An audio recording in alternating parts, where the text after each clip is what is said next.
Lots today. Nikon's new 20mm 1.8 for Milky Way, why I'm loving my star tracker, and my photo observations of what the heck's going on with the unrest in my hometown of Portland.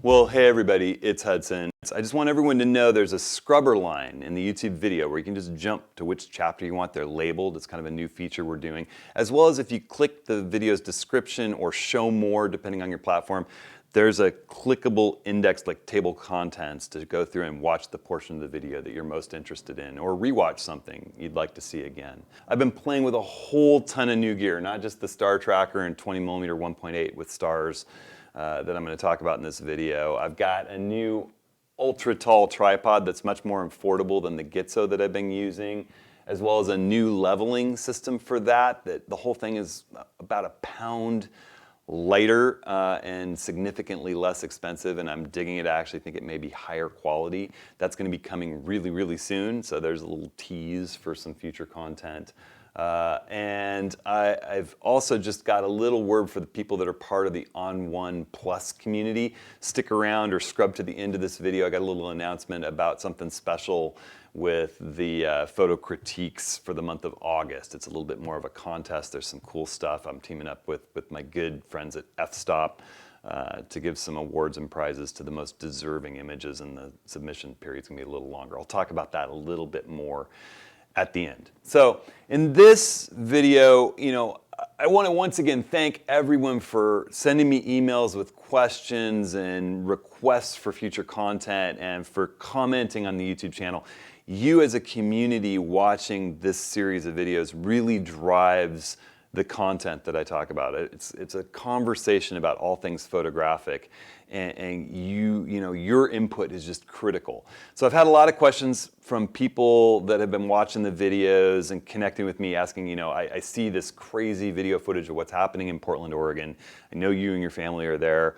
Are you okay? And I've gone out and photographed what's going on a little bit, and I'll talk about that later. For those of you, the quick answer is we're just fine, and if you don't drive down to a 4 square block radius, you'd never know anything weird is happening in my city. But I will talk a little bit and show some images at the end of this Approaching the Scene episode. We're going to jump in. We're going to talk about some Milky Way photography stuff. It's been a huge passion of mine for a long time. And I feel as if the technology is just getting better and better and better, and people are developing better and better techniques. And it's just fun to ride that train and get higher and higher quality images of pinpoint stars with the Milky Way and planets and comets and all the things that we're able to do now, particularly with the advances in sensor technology and optics. For a long time, I advocated using the 500 rule for shutter speed in Milky Way photography work. I said that the exposures you're sort of targeting is 30 seconds at 3200 ISO at f2.8. And you can modify that using the exposure triangle to get where you're after. Again, there's going to be a set of links to a lot of what I talk about in this as far as gear and technique. If you click on the YouTube description, the title of the video, or show more, along with a clickable table of contents. But I've really gone away from that, because with the advancements in resolution and sensor sensitivity, you find that you don't get pinpoint stars using the 500-second rule anymore, or the 500 rule anymore. The 500 rule essentially said, put 500 on the top line, divide it by your focal length if full frame, multiply your focal length by the crop factor if you're smaller than full frame first. So if you had a micro four thirds camera, the crop factor is 2. So if you're using a 25mm lens, you'd multiply that by 2, that's 50. Divide that into 500, you have 10 seconds. Well, I'm finding that that rule really falls short in today's age of technology, that things have gotten so good that you wind up with little trailing stars. They're not pinpoints.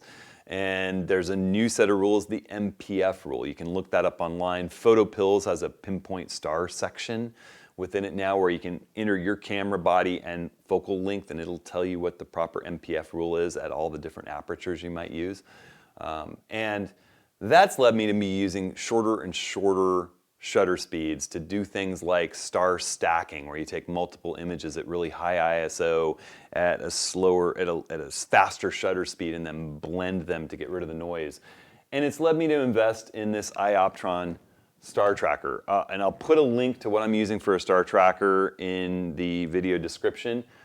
Suffice it to say, I had a ton of fun with the star tracker, and if I'm going someplace where I can afford to carry the weight, I'll be using the star tracker from here on out for Milky Way stuff. It's just amazing. And the Nikon 20mm 1.8 is everything I hoped it would be in a star lens, as are the other Z lenses that I've tested. I'm excited to test all the Z lenses out, particularly using the star tracker. So I'm going to jump into the computer, talk about these star images, and I'll also show you some images from Portland and what I personally saw. I won't put much of a political slant on it either way, except to just give you my observations from having gone down and kind of probed around the edge of the whole craziness downtown a couple of times. So, all right, I'm going to jump in and start talking star stuff first.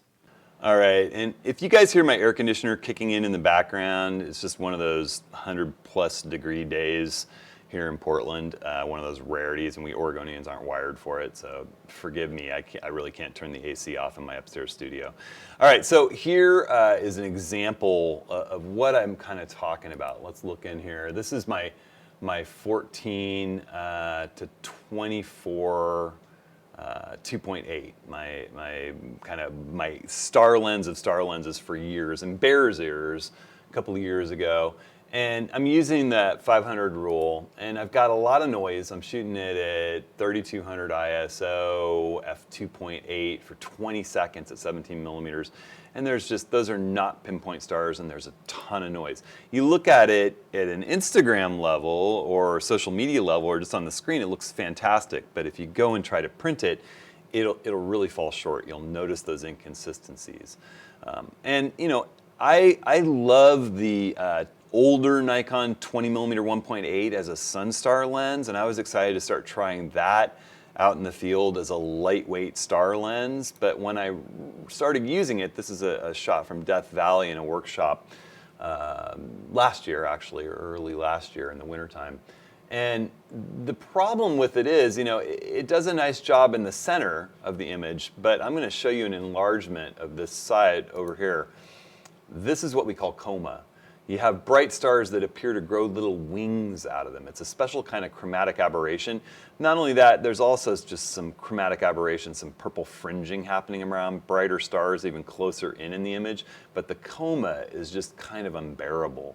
And there's a bit of it when you look in with my 14 to 24. So you see blurring, you also see a little bit of that winging, that coma happening in the brightest stars in the image up in the corners. I've noticed that about this 14 to 24 in the past. So I was excited to get out with my new Nikon 20mm 1.8 Z lens on the Z6 and see if Nikon is being accurate when they say they built this thing for night photography.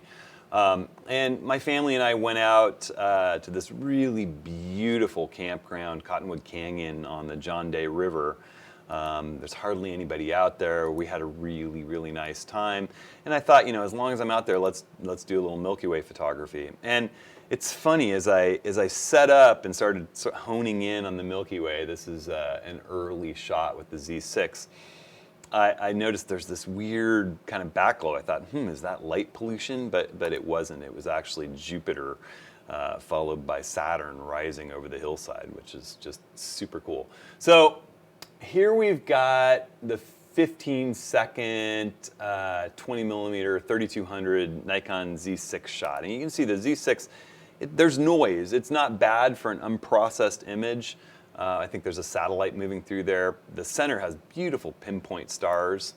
One of the things that I love with the new mirrorless cameras, and it's possible with the newer Sony bodies and the Nikon bodies for sure, because I've done it with both, is the ability to just zoom into 100% and focus on a bright star or a planet by just turning the focus ring until you get the closest thing to a pinpoint possible.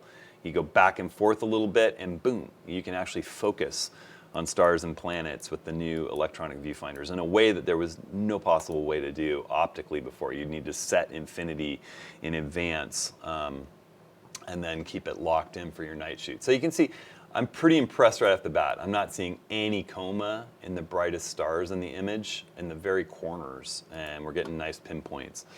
Then I thought, I wonder what'll happen putting it on the star tracker and dropping the ISO down to 400, doing a 2-minute exposure at f2 with this 20mm lens, and wow, now you say, let's just get rid of the noise. I have not done anything but a tiny bit of levels pull and develop in Lightroom. There's no major post-processing, and right up to the corners, just Milky Way photos like I didn't think possible before. So the star tracker is amazing. Essentially, you line that little illuminated red targeting scope that it has built into its center up on the North Star. There are little fine-tune adjustments that let you just dial that in and lock it in on the North Star. And then you set your ball head back on it, line up your camera wherever you want to go, and it's just rotating the camera at the same speed that the Earth is turning and stopping any of that motion from happening in your stars.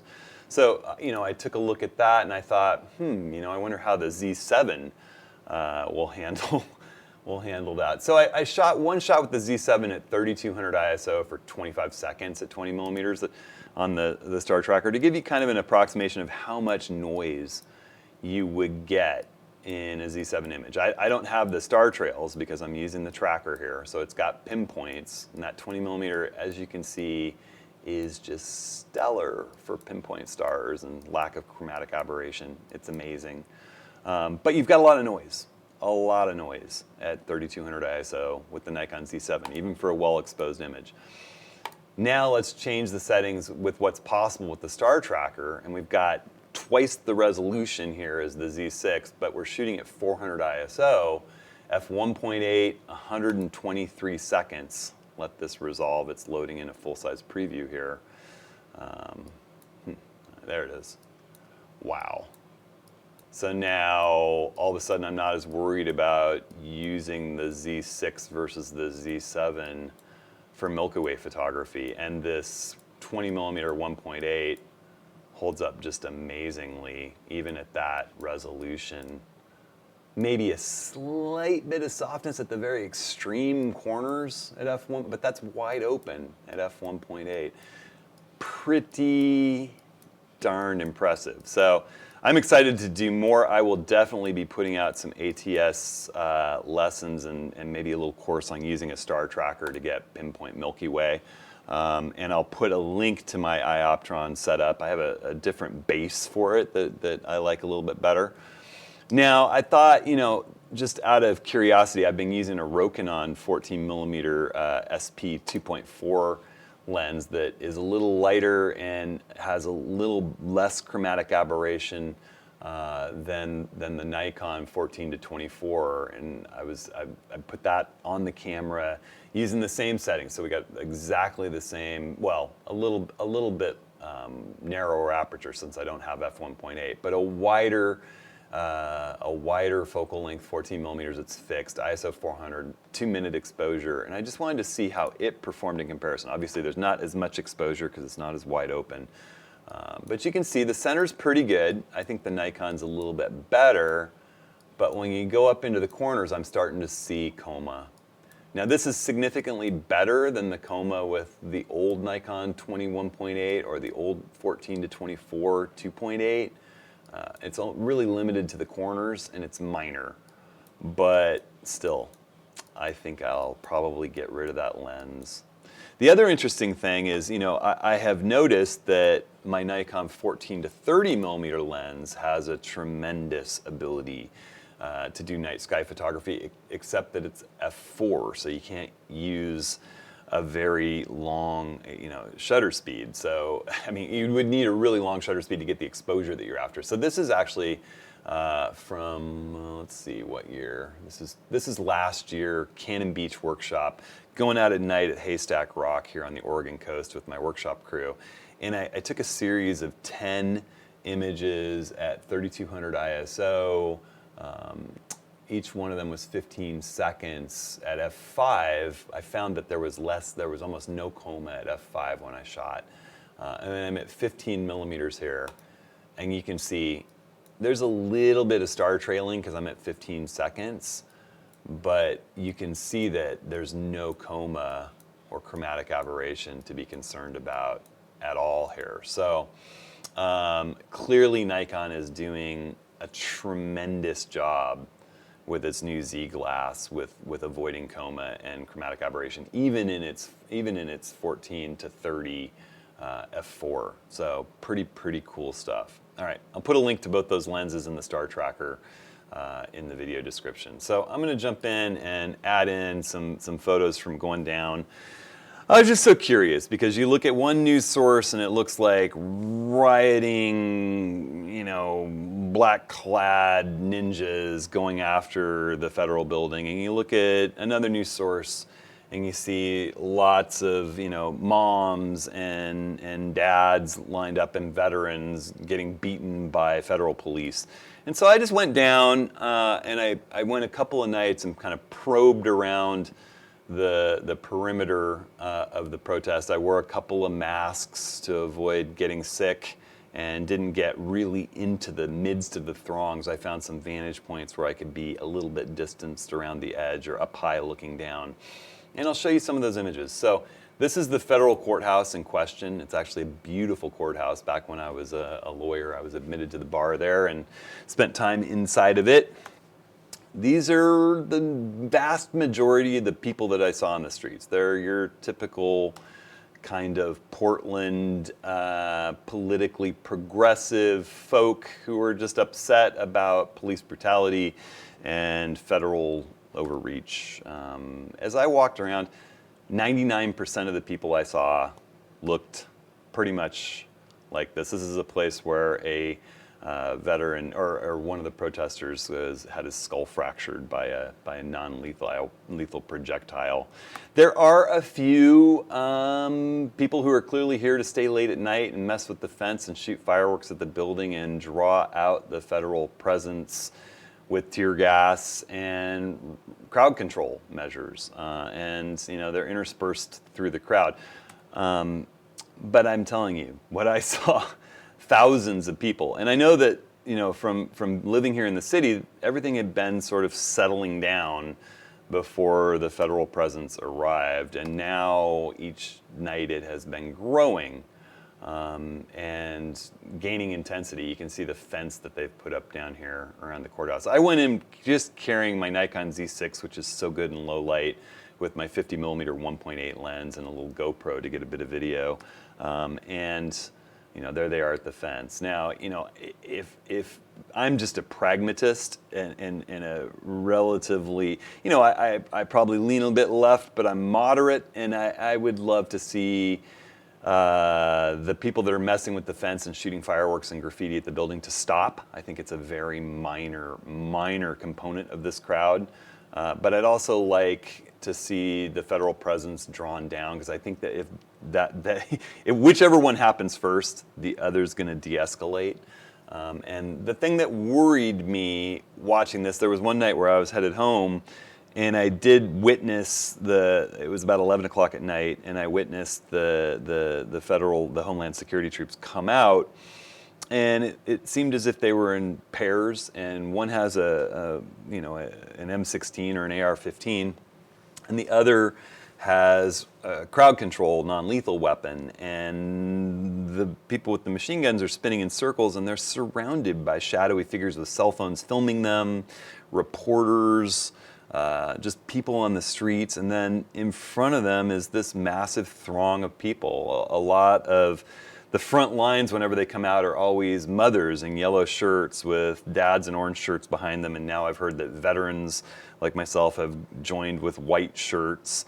And you know, what was real apparent to me, having been a Gulf War veteran and having, you know, been with really specialized troops that are highly trained for what they're doing, is that this group of people is not necessarily highly trained for crowd control in an urban environment, and they look nervous, and there's a lot of heavy-duty weaponry, and I just worry about the potential for something going wrong on either side that sparks utter chaos.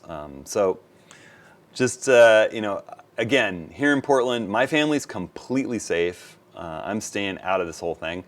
But my quick observations are that the vast majority of the crowd is just your normal Portlanders upset for a number of reasons who've been exacerbated by kind of a ratcheting up, and an unfortunate group of people that want to stir the pot late at night. So that's my observation, and everyone give a hope that nothing escalates and gets worse than it currently is with any violence. All right, so that wraps up my perspective on what's going on in Portland, as well as Nikon's new Z lenses for star photography and how absolutely amazing it is to use a star tracker. One thing I didn't say about the star tracker, you lock your camera in here once you've lined it up on the North Star, and you flip it on, it starts moving that camera along with the Earth's rotation. So you're gonna wanna leave it turned off, there's just a toggle switch, and shoot your foreground. Get your foreground subject, whether you're lit it, whether you have a cool silhouette against the stars, get that crisp without the camera moving, then flip it on and shoot the Milky Way, and you'll need to composite those two together. I believe I'm gonna be doing a short course on that pretty quick here. So just keep an eye out for it, but it's amazing. It's a revolution for me doing Milky Way stuff. All right, so I talked about the fact we're going to be having a new tripod discussion coming out soon. I'm really excited about the new gear that I've been using. I promised those of you in the ON1 Plus community that we'd talk really quickly, and I'll do that in just a second, but about the photo critiques being a contest this month in August. But first, I want to just chat really briefly about the office hours that are coming up on this next Tuesday. I believe it's August 4th. We're going to go through full moon images. This August 1st is right before the full moon. I think the full moon is on the 3rd. But on the 1st, it rises with about 45 minutes of that beautiful sunlight still on the horizon to work with, where everything's evenly lit. The moon's lit by the sun, the Earth's lit by the sun. And I talked in the last office hours, I'll put a link to that video in the YouTube description, about how to scout and find a location that you want to put the moon in as it's rising. And then we've invited people to submit images in the office hours gallery. Office hours are free. First 100 people to sign up can join me via Zoom and be a bit more interactive, but it'll also be on YouTube Live, so nobody needs to miss out. And we'll go through what happened. I'm going to go out and shoot the full moon. I'll talk about that shoot, and we'll go through and look at other people's images of this moon too. So it's kind of a fun, interactive way for a group of photographers to get together and talk about our passion, even if we can't be out traveling doing what we love to do right now. All right, so for the ON1 Plus community that I coach in ON1's Plus community, we do a monthly photo critique, Rick LePage and I, and people submit images. We go through, pick out ones that really stand out that should be recognized, as well as images that we can use as teaching examples of some ways to maybe think about them differently or edit them differently. This month we're doing it a little differently. We've got sponsorship from my partners at f-stop, my camera bag manufacturer of choice, and they make tons of cool stuff for carrying your gear in the field.